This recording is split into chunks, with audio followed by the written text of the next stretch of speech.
Hello दोस्तों, इंटेलेक्टो.इन के YouTube channel पे आपका स्वागत है। जैसा कि हम लोगों ने प्राचीन इतिहास के 2 चैप्टरों को खत्म कर दिया गया है, जिसमें पहला पाषाण काल से बनने वाले क्वेश्चन और जो दूसरा चैप्टर था वो हड़प्पा सभ्यता से बनने वाले इंपॉर्टेंट क्वेश्चनों का था।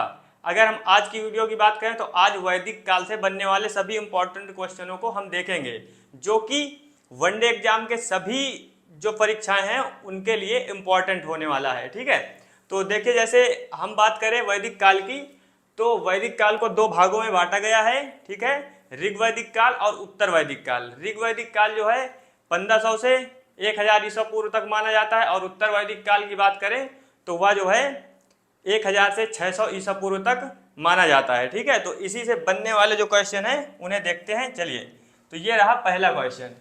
आर्य किस भाषा का शब्द था? तो आर्य जो था वह संस्कृत भाषा का शब्द था। ठीक है, आर्य का अर्थ क्या होता है? आर्य का अर्थ होता है श्रेष्ठ। ठीक है, चलो नेक्स्ट क्वेश्चन देख लेते हैं। वैदिक सभ्यता थी, तो वैदिक सभ्यता कैसी थी? तो वैदिक सभ्यता ग्रामीण सभ्यता थी। ओके, वैदिक सभ्यता ग्रामीण सभ्यता थी। नेक्स्ट क्वेश्चन, वेद का क्या अर्थ होता है? तो वेद का जो अर्थ होता है वह होता है ज्ञान। ठीक है, वेद का अर्थ क्या होता है? ज्ञान। ऑप्शन नंबर बी सही है। अगर नेक्स्ट क्वेश्चन की बात करें तो ऋग्वेद में सर्वाधिक बार किस नदी का उल्लेख हुआ है? तो ऋग्वेद में सर्वाधिक बार जो है सिंधु नदी का उल्लेख हुआ है। ठीक है, क्योंकि जो सिंध क्षेत्र थे वहीं से संबंध बताया जाता है इनका। और अगर बात करें गंगा का, तो गंगा का 1 बार उल्लेख मिला है। ठीक है, यमुना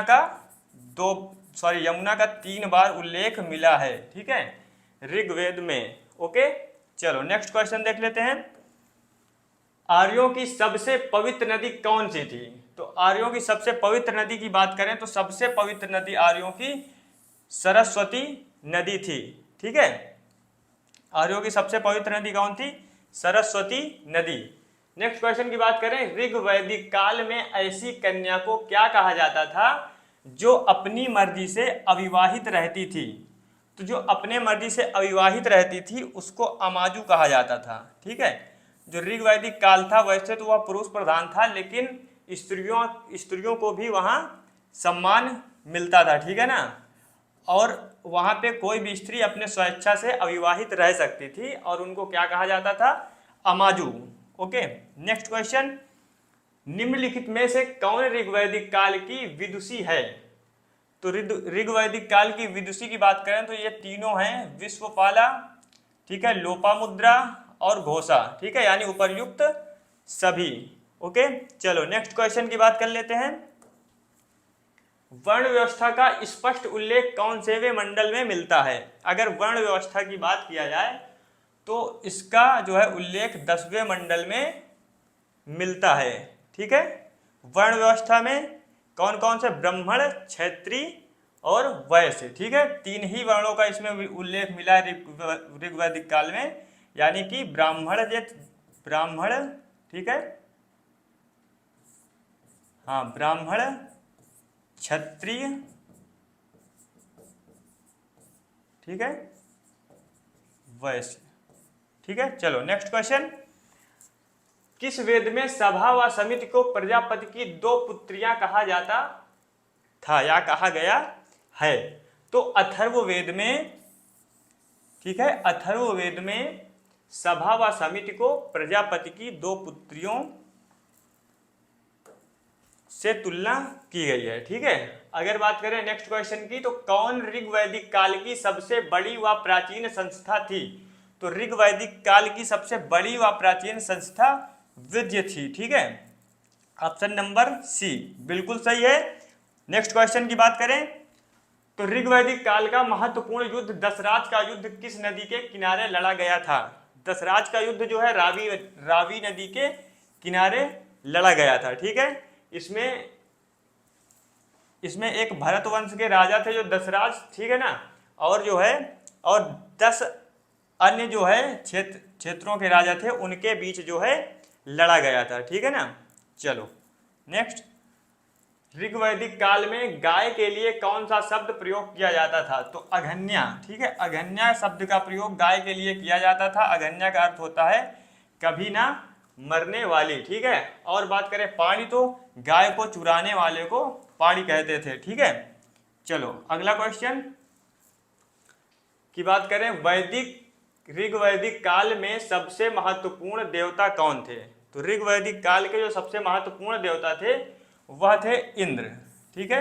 अगर दूसरे महत्वपूर्ण देवता की बात करें, ये लोग किसको मानते थे? तो वो मानते थे अग्नि को, ठीक है।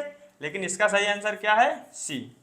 ओके चलो नेक्स्ट क्वेश्चन, ऋग्वेद का प्रसिद्ध गायत्री मंत्र किसको समर्पित है?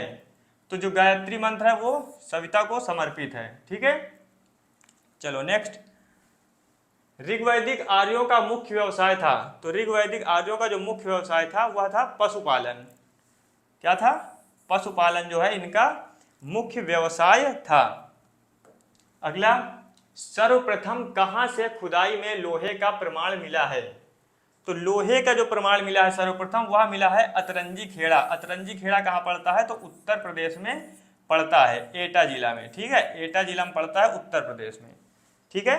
चलो नेक्स्ट क्वेश्चन, निम्नलिखित में से किसमें सर्वप्रथम चारों आश्रमों का विवरण मिलता है? तो चारों आश्रमों का विवरण कहाँ मिलता है? जाबालोपनिषद, ठीक है। चारों आश्रमों का इसमें विवरण मिलता है। कौन कौन से चारों आश्रम थे? तो उसमें था सर्वप्रथम ब्रह्मचर्य था, ठीक है। देखो ब्रह्मचर्य था, उसके बाद क्या था? गृहस्थ, उसके बाद क्या था? गृहस्थ के बाद था वानप्रस्थ, फिर संन्यास, ठीक है। ब्रह्मचर्य, ठीक है। फिर क्या था? गृहस्थ था, फिर क्या था? वानप्रस्थ था, और उसके बाद चौथा क्या था? संन्यास, ठीक है। चौथा क्या था? चौथा था संन्यास, ठीक है। तो इन्हीं चारों जो है आश्रमों की बात कही गई है, ठीक है। चलो नेक्स्ट क्वेश्चन, उत्तर वैदिक काल में चांदी की मुद्रा को क्या कहा जाता था? तो उत्तर वैदिक काल में जो चांदी की मुद्रा थी उसको क्या कहा जाता था? शतमान, ठीक है। चांदी की मुद्रा को शतमान कहा जाता था। उत्तर वैदिक काल में किसको सर्वोच्च देवता माना जाने लगा था? तो उत्तर वैदिक काल जब आया तो इंद्र को सर्वोच्च देवता नहीं माना जाता था, ठीक है। ये ऋग्वैदिक काल में माने जाते थे। अब किसे माना जाने लगा था? प्रजापति को, ठीक है। प्रजापति को उत्तर वैदिक काल में जो है सर्वोच्च देवता माना जाता था, और इंद्र को ऋग्वैदिक काल में सर्वोच्च देवता माना जाता था, ठीक है। चलो नेक्स्ट क्वेश्चन की बात करें तो वेदों का लिपिबद्ध संकलन, ठीक है। वेदों का लिपिबद्ध संकलन किसने किया था? तो महर्षि कृष्ण द्वैपायन ने वेदों का लिपिबद्ध संकलन किया था, ठीक है। इन्हीं को क्या कहा जाता है? वेद व्यास, ठीक है। आगे, ऋग्वेद की मूल लिपि है। तो ऋग्वेद की जो मूल लिपि है वो है ब्राह्मणी लिपि, ठीक है। यानी ब्राह्मी लिपि है ऋग्वेद की मूल लिपि, ठीक। चलो अगला क्वेश्चन, ऋग्वेद में कुल कितने सूक्त हैं? तो ऋग्वेद में 1028 सूक्त हैं, ठीक है। अगर मंडल की बात करें तो 10 मंडल हैं, ठीक है। 10 मंडल हैं, 1028 सूक्त हैं, और मंत्र कितने हैं? तो 10,580 मंत्र हैं, ठीक है, ऋग्वेद में। ओके चलो अगला क्वेश्चन, किस वेद को भारतीय संगीत का जनक माना जाता है? देखो ये इंपॉर्टेंट क्वेश्चन है, ठीक है। तो किस वेद को? सामवेद को जो है भारतीय संगीत का जनक माना जाता है, ठीक है। इसमें संगीतियों का वर्णन किया गया है। अगर बात करें कर्म कांडों और उनकी विधियों का उल्लेख है तो यजुर्वेद में कर्म कांडों व उनकी विधियों का उल्लेख है, ठीक है। यानी कर्म कांड मतलब यज्ञ, ठीक है। यज्ञ से संबंधित बातें किसमें लिखी गई हैं? तो वह है यजुर्वेद में, ठीक है। यज्ञ से संबंधित,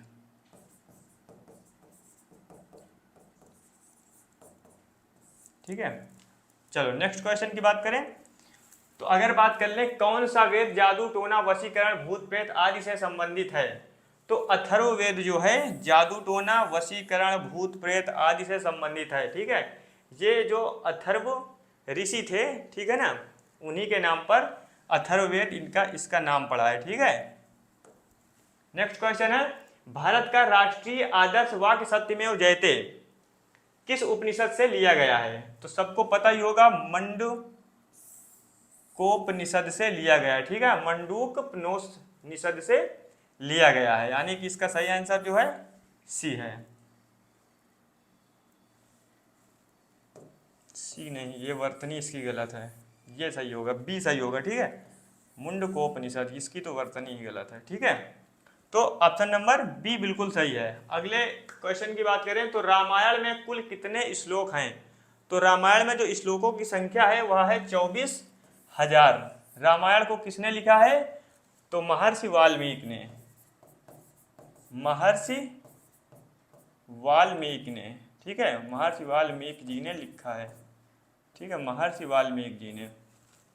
चलो अगला क्वेश्चन देख लेते हैं, महाभारत का पहला संकलन किसने किया था? तो महाभारत का जो है पहला संकलन वेद व्यास जी ने किया था। ठीक है, किसने?